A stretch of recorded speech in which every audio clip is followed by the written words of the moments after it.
dice. I love little dice. You can roll them. They're just markers. No. The 15 people watching, 10 of you were like, I need that. That's my game.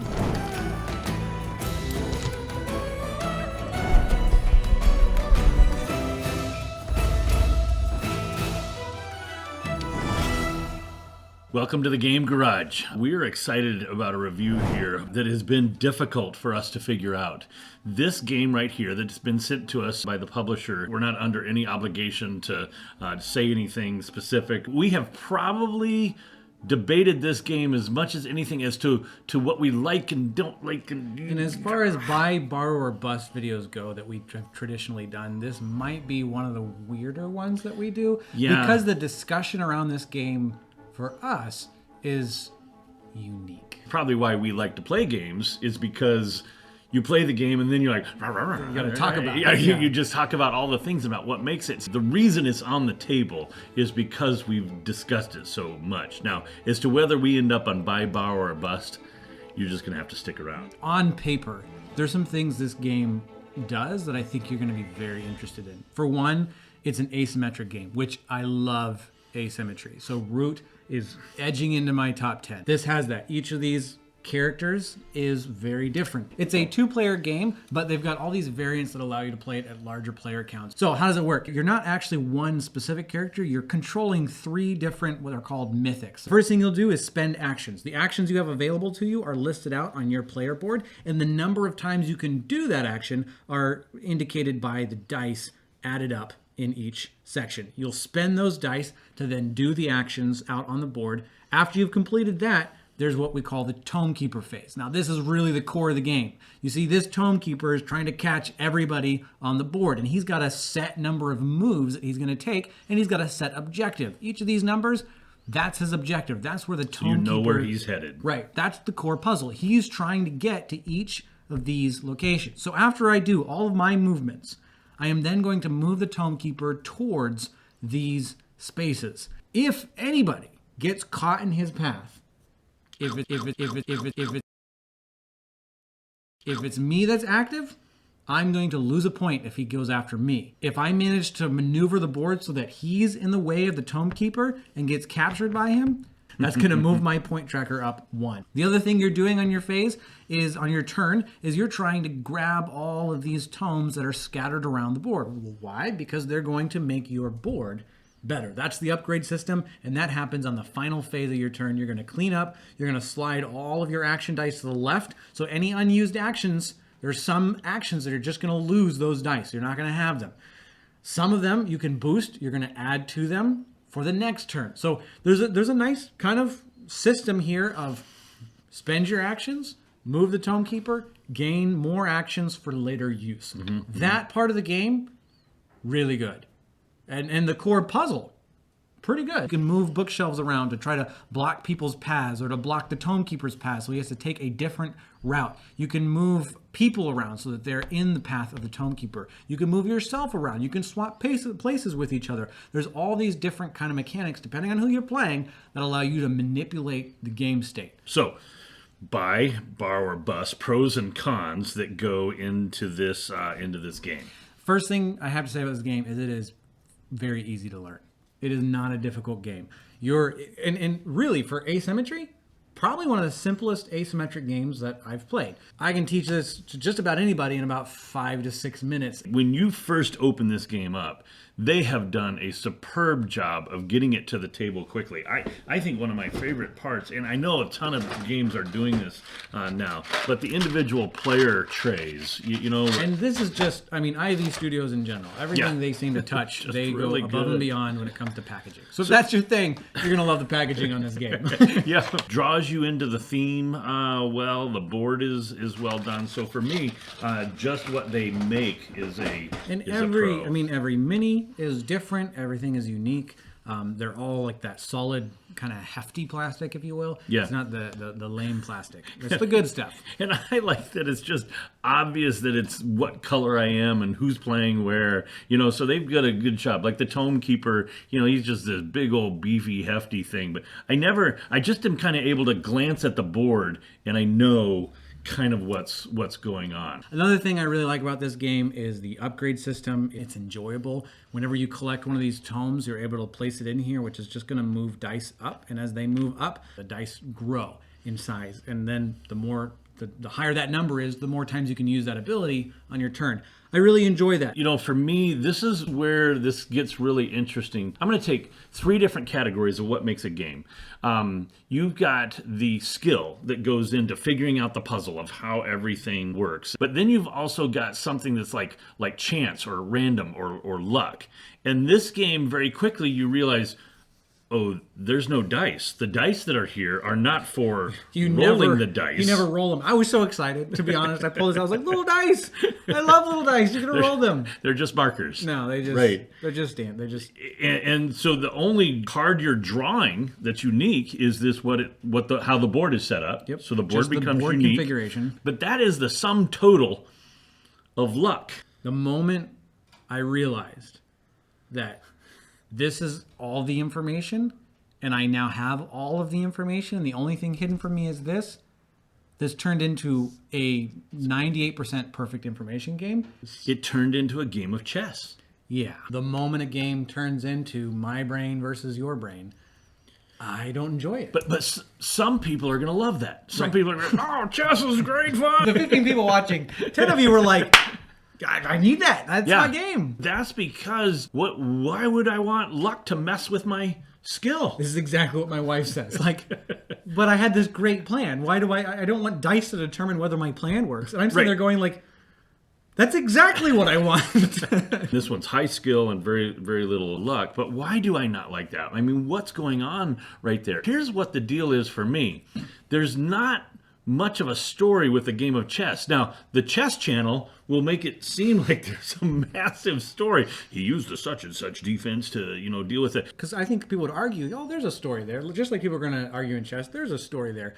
But the part of a story that you and I value, which is discovering something new and not knowing what's coming up and the unexpected. Those are the or dealing with the unexpected. Exactly. The tactical decisions surrounding an unexpected happening. That's the part of a story that I enjoy watching in a movie, I enjoy reading in a book, and I enjoy playing in a game. What I really enjoy is, okay, I know that I have some skill. My board gives me some things that I can do, and I know that I'm going to have some luck play into it. But now my strategy has to take in account his strategy. And now I've got to play all 3 of those. His strategy, his and my luck, his and my skill. And what's so fun to me is if I can come back from behind, the underdog has a chance. It's actually fun to play from the back, to be like, I got a hurt ankle, I'm not doing so good, but he wins the game, That can happen in perfect information. The underdog can come back. You can make that comeback if you have a smart enough brain. Right. I think if a player likes chess, like that type of game, they're going to love this. This is really, really fun. We've got to decide, are we going to buy this game? Are we going to borrow it? Or do we recommend that you don't? It's a bust. Yeah. And for me, to be honest, it's a bust for me. I would not go out and buy this game. My question is not between bust or borrow. So that, I'm not trying to figure that out. My question for me is between buy and borrow. And the biggest turnoff for me was not the perfect information. That wasn't the biggest turnoff for me. The biggest turnoff was because it was perfect information. Once I got a 1 or 2 point lead, then I'm like, I just don't need to make a mistake. So it feels like World Cup soccer, like you get a goal up and now they just play defense. To me, it felt like when we were like 6-5 or something like that, I'm like, I've got this. I have to keep up with you with basic, decent moves that keep that 1 point lead. I don't enjoy that. For me, this game is a borrow. If you've watched our channel for a while, you might have noticed that this is one of the first games, I think, of Buy, Borrow, Bust series that we've said is a bust or a borrow. And so we almost didn't do this video because we're like, we like doing games That's not we really fair to the enjoy. game. I think some people would really like it. And we were sent this for free to review it. And we're sitting here going, it's just not something I recommend. I know there's an audience out there for it, but for us, it's just not really our favorite. And that got us to thinking, what if we could turn it into a buy? Right. What would you how do, would you do to that? change it? For me, there's two things that I think would really make this unique. Because when we were talking about it, we were talking about a couple players that would love this game so much that basically after my turn, I would walk away for a half hour because they would still be figuring out their move. Yeah. Like they would be like, "Oh, it's 7 moves, I gotta get it right." And I would be like, "Enough already." So I know this isn't a gadget video, but I think every game space needs these two items right here. That is a 2-minute timer and a 30-second timer. And that's kind of in the rulebook. You've got your blitz mode, so they've already kind of got that. They've got hints of this sitting in here. So I bought a series of these for Crossroads when we faced a similar thing where like somebody's just taking too long. In real life, you don't have that much time to figure it all out. You're going to be put on a clock. So here's how I would do clock. As soon as my move was over, I would start the 2-minute timer going. As soon as one of the other players sees that time is almost gone, then you've got a 30-second timer that is wherever you're at the end of that timer, you're done. It gives you that 30-second last-minute thing to say, okay, I'm going to move that, and I'm going to move that, and then I'm all done. I think that gives the game this feel of, I can't just play my skill against your skill. I've got to add some speed in here to kind of mess with perfect skill. The other thing that we think would help this is up here in the top right, that's how the Tome Keeper during the before lunch phase always moves 4 spaces. That never changes until after lunch. Now the Tome Keeper moves 3 spaces. That's what allows you to count out and figure out exactly what's the best way to do this. So for me, I would put a 6-sided dice on before lunch, and I would put a 4-sided dice on after lunch, and I would roll that. Every time the Tome Keeper has the opportunity to move, I would say, this is what it is. It's a 2. And you're like, oh, that's bad luck. I needed him to move more in order to do what I was going to do. To make that even better, in my opinion, I would not roll this until I've done my whole Mythic phase. I've spent all my actions. I've maneuvered the board to exactly where I think it's best.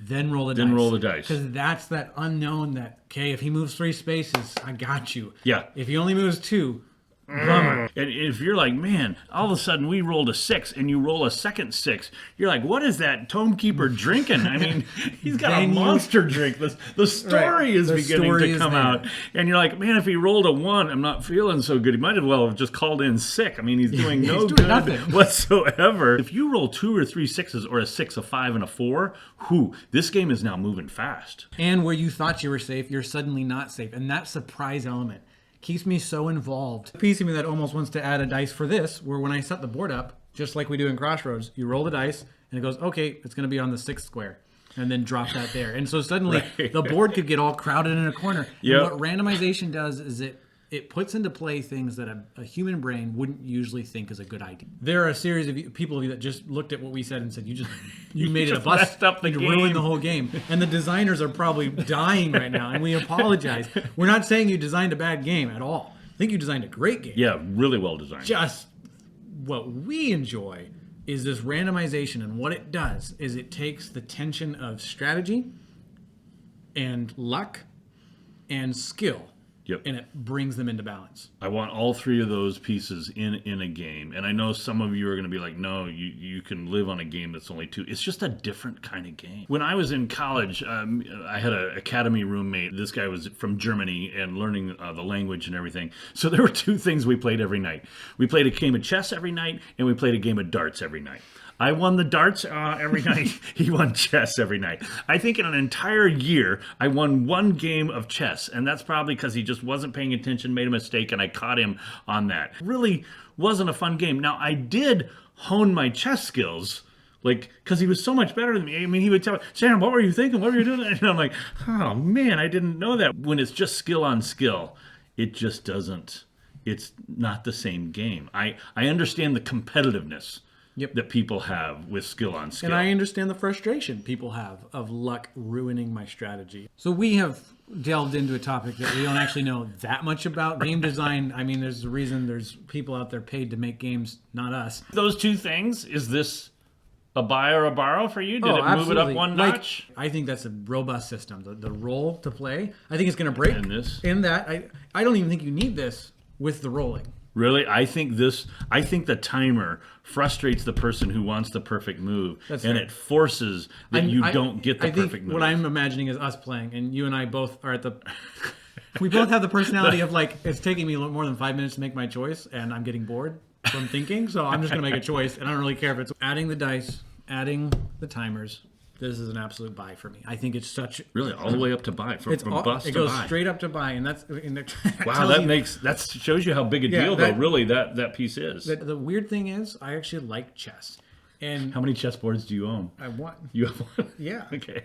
I always see them in the game store, but I've never bought one. I don't have I own a nice wood set. I used to play in high school. Yeah, and chess club. Yeah, I did. Elementary, high school, I competed a little bit. Was not good. Mythic Mischief clubs. We need to start it. That's what we need. Yeah. I want the story. I want to be surprised. I want to have to make reactive decisions, not just strategic, purely mind, brain versus you decisions. And this is a buy for me. I really want to play it with the timers, with the dice, and with 4 players. You know what I mean? I want to see what we should have done that before we made this video. What can you do? Wow, this is a different video than a regular buy, borrow, or bust. And this is where our channel really is headed.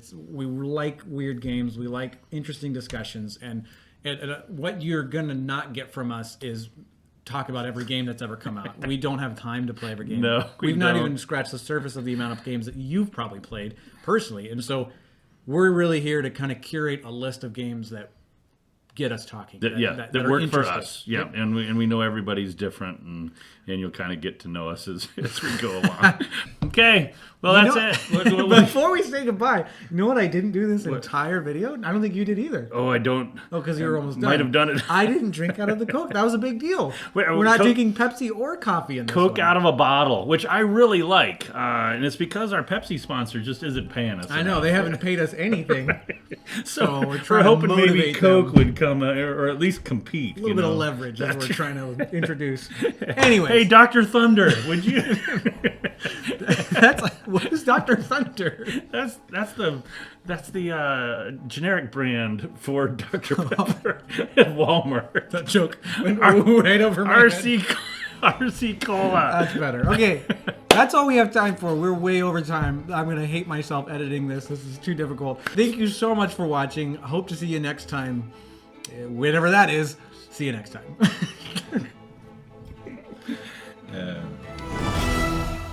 I mean, that's all fine and dandy, but I lost my train of thought.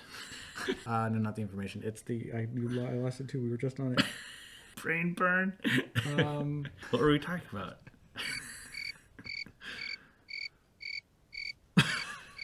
That's pathetic. I have it somewhere. The movie.